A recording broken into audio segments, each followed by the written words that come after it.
ये है Taiwan, China से तकरीबन 130 मील दूर, दुनिया का सबसे स्ट्रेटेजिकली इंपॉर्टेंट आइलैंड, जो इस वक्त पूरी दुनिया की निगाहों का मरकज बना हुआ है।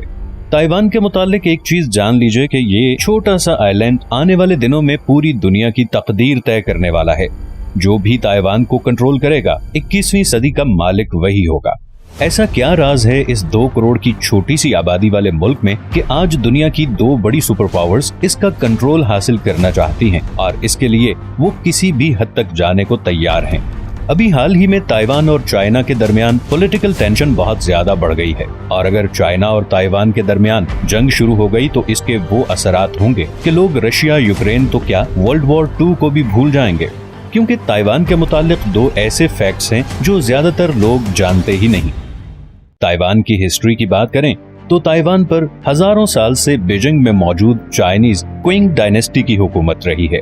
फिर 1895 में जापान ने ताइवान पे कब्जा कर लिया और अगले 50 साल तक उस पे हुकूमत की। लेकिन वर्ल्ड वॉर 2 के आखिर में जापान को ये आइलैंड चाइना को वापस करना पड़ा। इस दौरान चाइना में माओ जेतुंग के कम्युनिस्ट और चिंग काई शेक के नेशनलिस्ट के दरमियान एक जबरदस्त सिविल वॉर शुरू हो गई। कम्युनिस्ट ये जंग जीत गए और 1949 में पीपल्स रिपब्लिक ऑफ चाइना वजूद में आ गया।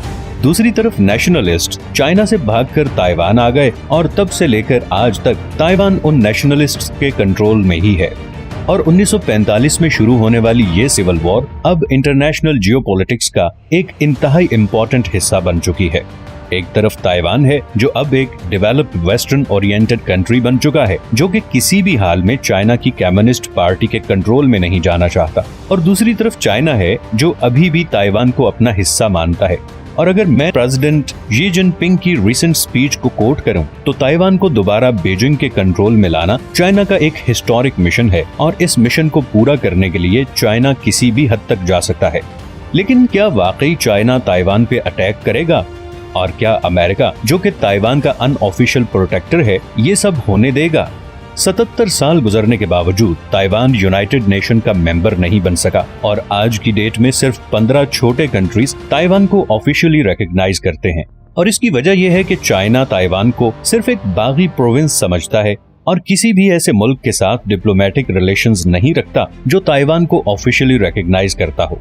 अब चाइना 1.5 अरब की आबादी के साथ दुनिया की दूसरी बड़ी इकोनॉमी है और इसीलिए सारी दुनिया, इवन के अमेरिका भी इस इशू में पब्लिकली चाइना को सपोर्ट करता है और ताइवान को इंडिपेंडेंट स्टेट रिकॉग्नाइज नहीं करता। लेकिन दूसरी ही तरफ अमेरिका ताइवान का सबसे बड़ा अनऑफिशियल सपोर्टर भी है, बल्कि अमेरिका अब तक अरबों डॉलर के हथियार ताइवान को बेच चुका है, जिसमें हेलीकॉप्टर्स, जेट्स, मिसाइल्स और सबमरीन्स शामिल हैं।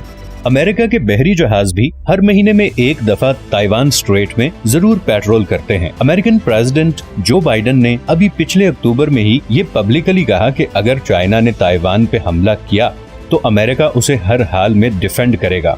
लेकिन अमेरिका ताइवान के लिए चाइना जैसी स्ट्रॉन्ग मिलिट्री से टक्कर क्यों लेगा?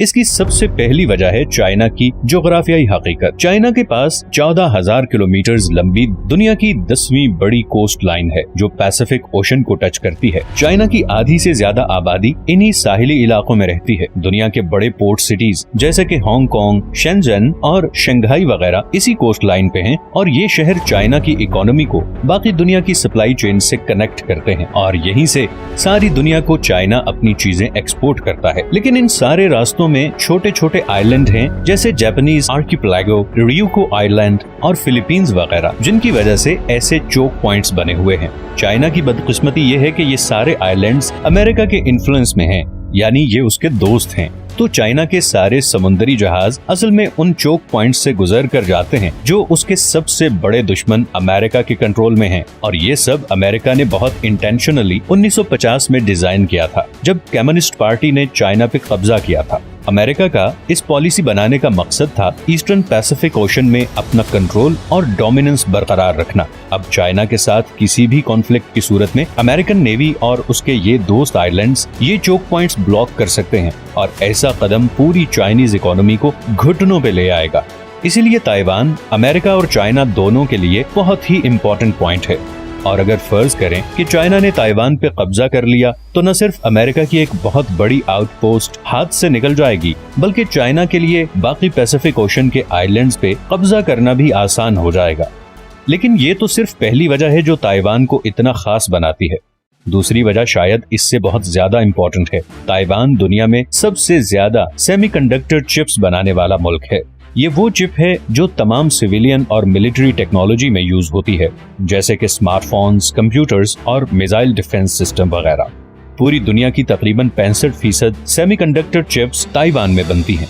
ताइवान सेमीकंडक्टर मैन्युफैक्चरिंग कंपनी, जिसे TSMC कहते हैं, दुनिया में सबसे बड़ी सेमीकंडक्टर चिप्स बनाने वाली कंपनी है।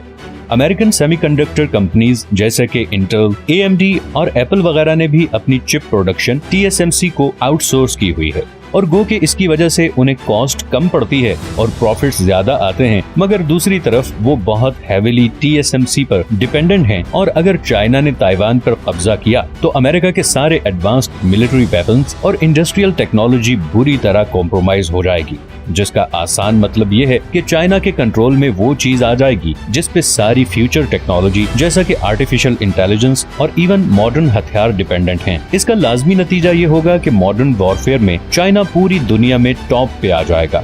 लेकिन दूसरी तरफ एक और इंटरेस्टिंग बात यह है कि पूरी दुनिया की कुल 60% सेमीकंडक्टर चिप्स की मांग चाइना में है, और इस डिमांड को पूरा करने के लिए चाइना ज्यादातर ताइवान से ही चिप्स इंपोर्ट करता है। बल्कि ताइवान चाइना ट्रेड का 50% सेमीकंडक्टर चिप्स ही हैं। तो चाइना ताइवान जंग की सूरत में अमेरिका और यूरोप ही नहीं बल्कि टेम्परेरी तौर पर चाइना भी बहुत बुरी तरह मुतासिर होगा। और मुख्तसर कहूँ तो अगर जंग की सूरत में ताइवान ने चिप की प्रोडक्शन रोकी तो पूरी दुनिया की इकोनॉमीज हिल के रह जाएंगी। लेकिन इसका ये मतलब नहीं कि चाइना ताइवान पे हमला नहीं करेगा। एक्सपर्ट्स के मुताबिक अगर चाइना से ताइवान पे कब्जा करना है तो उसके पास सिर्फ 2030 तक का टाइम है, क्योंकि तब तक अमेरिका और यूरोप बहुत अल्टरनेटिव डेवलप कर चुके होंगे, आर्टिफिशियल इंटेलिजेंस छा चुकी होगी, और शायद ये सारे देश चाइना से बहुत ज्यादा स्ट्रॉन्ग पोजीशन में आ चुके हों। इसीलिए अमेरिकन थिंक टैंक्स के मुताबिक 2022 से 2026 के दौरान कभी भी चाइना ताइवान पे हमला कर सकता है, और इसीलिए चाइना पिछले कुछ अरसे से बहुत एग्रेसिवली रिएक्ट कर रहा है। अभी रिसेंटली अमेरिकन हाउस स्पीकर के विजिट के बाद चाइना ने ताइवान के बिल्कुल करीब समंदर में बहरी मशकें शुरू कर दी। इस जंग में शिकस्त चाइना के लिए बहुत शर्म का मौका होगा, और उसकी दुनिया की नेक्स्ट सुपर पावर बनने की ख्वाहिश पे एक सवालिया निशान आ जाएगा। दूसरी तरफ इसमें कामयाब होना अमेरिका और उसके एलाइज का हौसला तोड़ देगा, और एशिया में चाइना की बर्तरी कायम हो जाएगी। और सिर्फ यही नहीं बल्कि अमेरिका और यूरोप उस एडवांस सेमीकंडक्टर चिप से भी हाथ धो सकते हैं जो फ्यूचर टेक्नोलॉजी की है। इस जंग की सूरत में बाकी दुनिया के मुल्क क्या रिएक्ट करेंगे ये तो वक्त ही बताएगा। लेकिन एक बात तो यकीनी है कि इसके असरात रशिया यूक्रेन वॉर से कहीं ज्यादा खतरनाक होंगे, और ऐन मुमकिन है कि अगर दूसरे मुल्क ताइवान की मदद को आए तो एक वर्ल्ड वॉर शुरू हो जाएगी। चाइना ताइवान कॉन्फ्लिक्ट एक बहुत ही कॉम्प्लेक्स टॉपिक है, और मैंने बहुत मुश्किल से इसे समराइज किया है। ये हैं वो सारे सोर्सेज जिनसे इस वीडियो के लिए मैंने कंसल्ट किया। आपकी इस सारी सिचुएशन के बारे में क्या राय है, अपनी सजेशंस नीचे कमेंट्स में जरूर दें, और अगर आपको ये वीडियो अच्छी लगी है तो इसे लाइक और चैनल को सब्सक्राइब कर दें। मैंने अभी बहुत से इंटरेस्टिंग टॉपिक्स पे वीडियोस बनानी हैं, तो आपकी सपोर्ट बहुत जरूरी है। अपना ख्याल रखिएगा, मिलते हैं नेक्स्ट वीडियो में।